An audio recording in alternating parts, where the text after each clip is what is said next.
Oke. Assalamualaikum warahmatullahi wabarakatuh.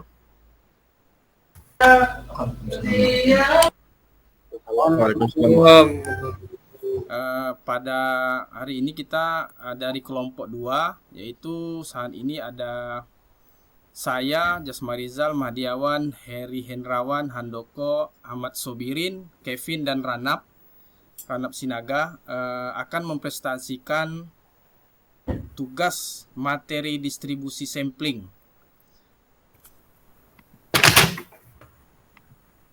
Pada materi ini kami sudah merangkum dari materi yang diberikan, yaitu pertama adalah mengenai apa itu distribusi sampling. Distribusi dari main yang diambil secara berulang kali dari suatu populasi. Ada banyak N rata-rata atau N nilai populasi. Distribusi dari rata-rata atau proporsi tersebut yang disebut distribusi sampel. Nah, dari materi yang diberikan kepada kami ini, yaitu ada 3 sub distribusi sampling yang kami bahas pada kesempatan kali ini, yaitu distribusi sampling rata-rata, kedua distribusi sampling proporsi, dan ketiga distribusi sampling varian. Di sini kami akan jelaskan mulai dari pengertian, rumusnya, dan beberapa contoh soal yang telah kami rangkum. Untuk penjelasan berikutnya bisa disampaikan oleh saudara atau Bro Kevin. Silakan Bro Kevin. Assalamualaikum warahmatullahi wabarakatuh. Ya, Waalaikumsalam. saya Kevin. Nah, kita akan mulai apa itu distribusi sampling rata-rata. Distribusi sampling rata-rata adalah kumpulan dari bilangan-bilangan yang masing-masing merupakan rata-rata. Nah, kita bisa lihat selanjutnya. Di dalam rumus sampling rata-rata terdapat beberapa notasi di dalam rumusnya. Yang ada N kecil artinya ukuran sampel, N ukuran besar berarti ukuran populasi, X rata-rata sampel, mu rata-rata populasi, S standar deviasi sampel, deviasi sama dengan standar deviasi populasi, mu X artinya rata-rata antar semua sampel, dan deviasi X artinya standar deviasi antar semua sampel sama dengan standar error dan galat basis. Kita bisa melihat beberapa rumus di rumus distribusi sampel rata-rata. Yang terbagi antara dua, yaitu rumus populasi tidak terbatas dan terbatas. Yang khusus untuk rata-ratanya, N per N besar lebih kecil sama dengan 5%. Mu X sama dengan mu. Standar deviasinya, deviasi dengan X sama dengan deviasi per akar N. Untuk nilai bakunya, di situ ada Z per X per mu X per X. Untuk populasi terbatas, untuk bagian rata-rata ada mu X per mu sama dengan mu. Deviasi X sama dengan S per akar N dikali akar N kurang N per N kurang 1. Untuk di bagian nilai bakunya, Z sama dengan X kurang mu X per X. Terima kasih, itu yang bagian yang saya jelaskan. Selanjutnya akan dilemparkan kepada teman saya bernama Handoko. Oke, terima kasih Bang Kevin. Assalamualaikum warahmatullahi wabarakatuh. Saya akan melanjutkan dari penjelasan dari Bang Kevin. Untuk contoh soal distribusi sampling rata-rata. Nah, ini ada studi kasus 1, sebuah toko memiliki 5 karyawan A, B, C, D, dan E dengan upah per jam 2, 3, 3, 4, dan 5. Jika upah yang diperoleh dianggap sebagai populasi, tentukan atau tanpa pengembalian. A, rata-rata sampel 2 unsur, B, rata-rata dari sampel, C, simpangan baku dari rata-rata sampel. Nah, banyaknya sampel yang mungkin adalah C, 52, sama dengan ini hasilnya 10. Next. Kemudian untuk rata-rata sampelnya didapati yaitu 3,4. Kemudian untuk simpangan bakunya 0,62. Next. Nah, selanjutnya apa itu distribusi sampling proporsi? Populasi diketahui berukuran N yang di dalamnya didapat peristiwa A sebanyak Y di antara N, maka didapat parameter proporsi peristiwa A sebesar sama dengan Y atau N. Y per N. Dari populasi diambil sampel acak berukuran N dan dimisalkan di dalamnya ada peristiwa A sebanyak X. Sampel ini memberikan statistik proporsi peristiwa A sama dengan X per N.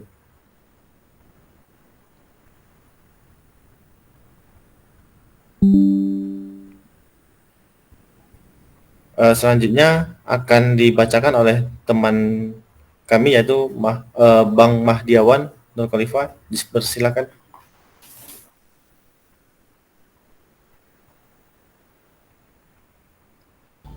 Oke, Assalamualaikum warahmatullahi wabarakatuh. Baiklah, saya akan menjelaskan selanjutnya itu materi dari distribusi sampling proporsi. Oke, di distribusi sampling proporsi itu ada sebuah notasi rumus yang dapat dijelaskan. UX per N itu adalah rata-rata SX pada distribusi, sedangkan N adalah sampling proporsi. Yang kedua, SX per N. SX dijelaskan sebagai standar defisiensi pada distribusi, sedangkan N adalah sampling dari proporsinya. Next. Oke, berikut rumus distribusi sampling proporsi. Rumus distribusi sampling proporsi ada dua, yaitu yang bisa dipakai populasi, tidak perpopulasi, dan perpopulasi. Yang pertama ada rata-rata dengan rumus itu sebentar. N kecil per N besar. Oke. N kecil itu N kecil per N kecil dari 5% untuk di populasi tidak perpopulasi, sedangkan untuk perpopulasi N kecil per N besar dari 5%. Untuk di standar deviasi tidak perpopulasi itu alpha X per N sama dengan akar N dalam kurung 1 kurang N per N. Sedangkan untuk sedangkan untuk perpopulasi alpha X per N sama dengan akar N dikali dalam kurung 1 kurang N per N dan dikali akar N besar dikurang N kecil per N besar kurang 1. Sedangkan untuk dinilai baku ada di tidak perpopulasi itu Z sama dengan X per N dikurang alpha X per N dan per alpha X. Sedangkan untuk perpopulasi Z sama dengan X per N dikurang alpha X per N per alpha X. Oke, next. Untuk contoh soal, ada petunjuk kuat bahwa 100% anggota masyarakat tergolong ke dalam golongan A. Sebuah sampel acak terdiri atas 100 orang telah diambil. Oke, yang akan dicari, tentukan peluangnya bahwa dari 100 orang itu akan ada paling sedikit 15 orang dari golongan A.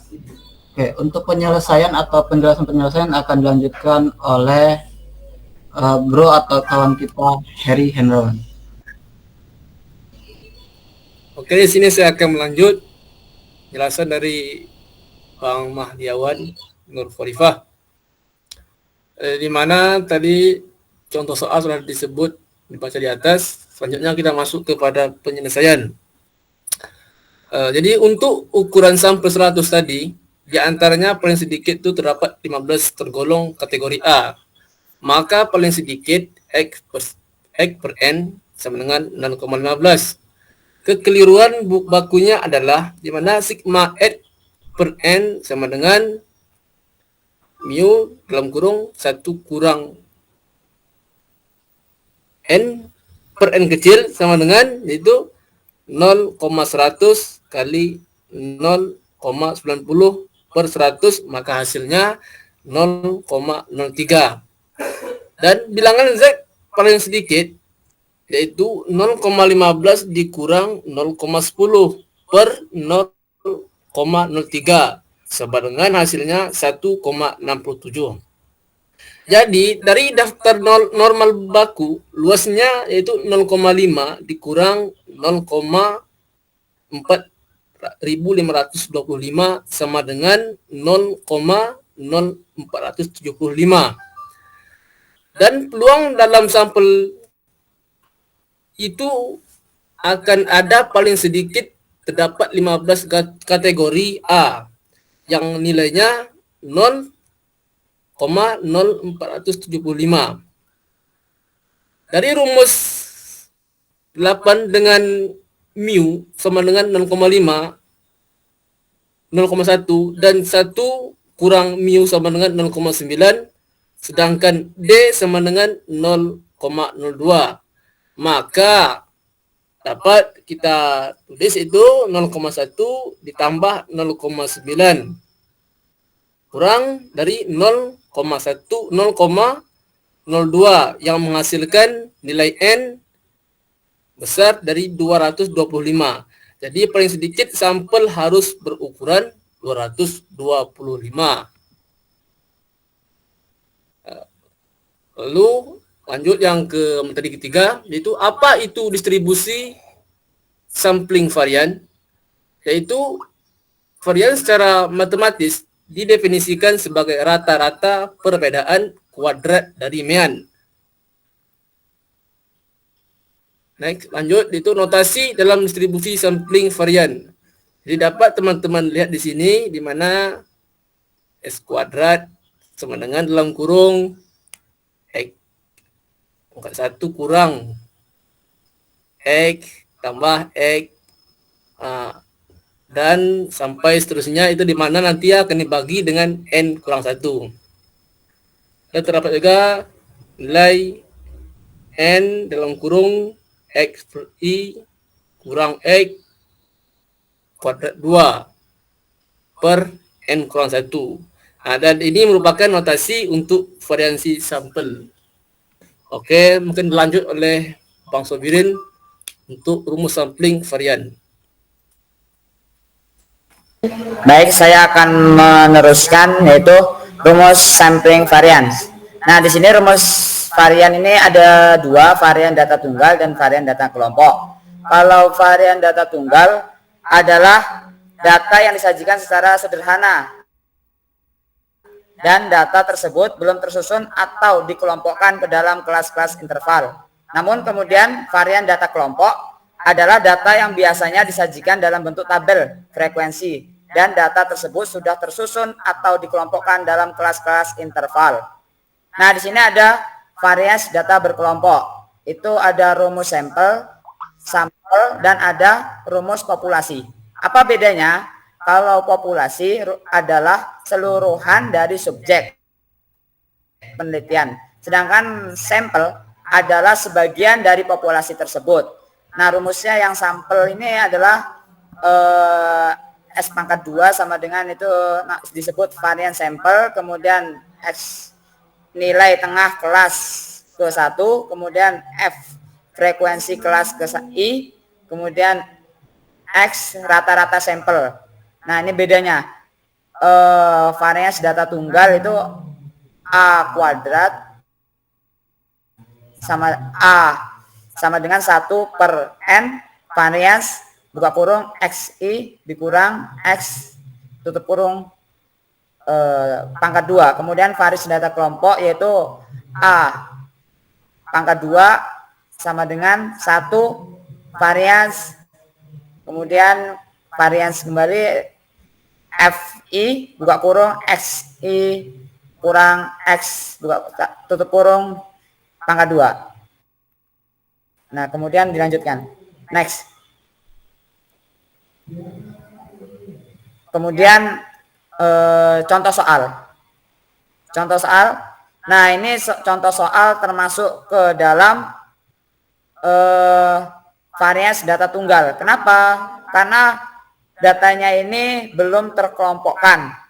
Ya, biasanya kalau contoh soal yang varians data kelompok dia berbentuk tabel. Nah, contoh soalnya pertanyaan, temukan varians untuk kelompok data berikut yang mewakili pohon-pohon di California.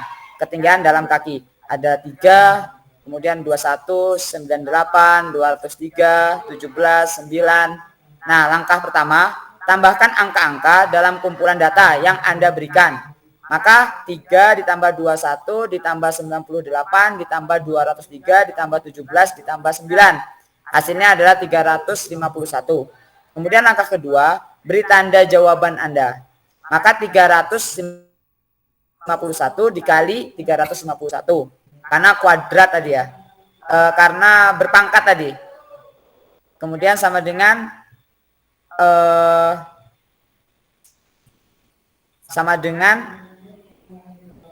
berapa ini?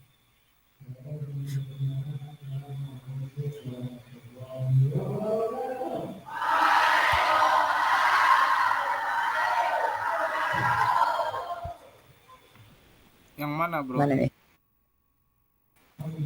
Ini gimana nih bahasa ini? Yang ini ya. Iya. Sama. Dan bagi dengan jumlah barang kami memiliki 6 item. 6 item ini diambil dari jumlah ketinggian dalam kaki. Ada 3, 21, 98, 203, 17, 9. Ini ada 9 item. Dengan contoh berikut. Jadi dikurang 6. Per 6. Ya, per 6 sama dengan 20,533,5. Sisihkan nomor ini sebentar. Kemudian lanjut. Langkah ketiga, ambil set nomor asli Anda dari langkah 1 dan beri mereka secara terpisah kali ini. Maka 3 dikali 3 ditambah 21 dikali 21. Nah, ini karena tadi berpangkat 2, jadi harus ada 2. 3 dikali 3 ditambah 21 dikali 21 ditambah 98 dikali 98 ditambah 203 dikali 203 ditambah 17 dikali 17 ditambah 9 dikali 9. Tambahkan angka-angka itu kotak-kotaknya bersama-sama. Maka 9 ditambah 441 ditambah 9.604 ditambah 41.209 ditambah 289 ditambah 81.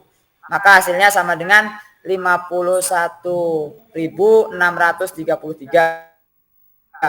Kemudian langkah keempat, kurangi jumlah pada langkah 2 dari jumlah pada langkah 3. Maka 51.633 dikurang 20.533 per 5,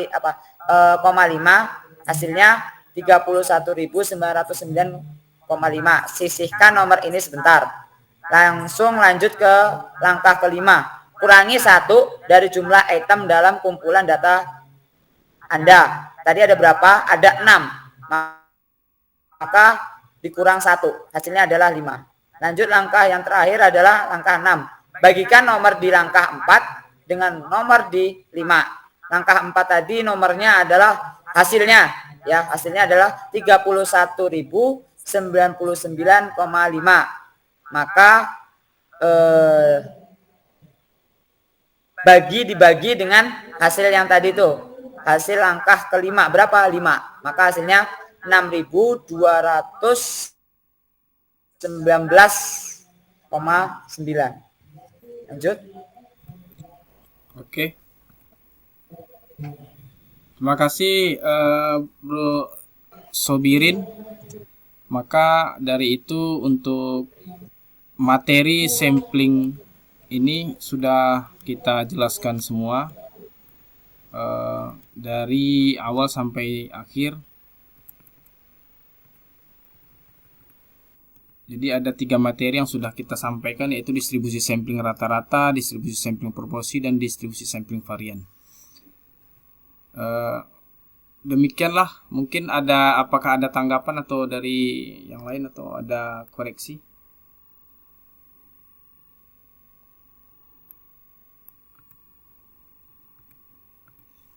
Jika tidak ada, kita akhiri aja. Terima kasih. Assalamualaikum warahmatullahi wabarakatuh.